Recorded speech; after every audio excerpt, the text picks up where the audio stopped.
পুরীতে এসে আজকে আমরা বানিয়ে নিলাম গরম গরম লুচি আর সাথে আলুর চচ্চড়ি। সকালবেলা আজকে টিফিনটা আমরা রুমেই বানিয়ে নিলাম। তো বন্ধুরা, সকালবেলা লুচি, আলু চচ্চড়ি আর সাথে 1 কাপ দুধ চা।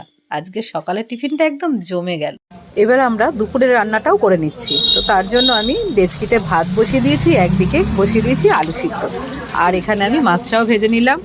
মাছ ভাজার পরে দেখলাম অনেকটা মাছের ডিম আছে, সেই মাছের ডিম দিয়ে আমরা মাছের ডিমের বড়া আর আলু দিয়ে মাছের ঝোল বানিয়ে নিলাম।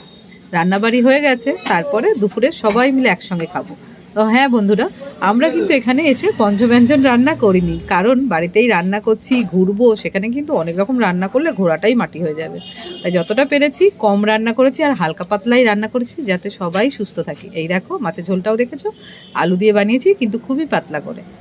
এই হালকা পাতলা রান্না খেয়েও আমরা সবাই কিন্তু বেশ ভালোই ছিলাম আর খুবই আনন্দে খেয়েছি আর আনন্দ করে কাটিয়েছি।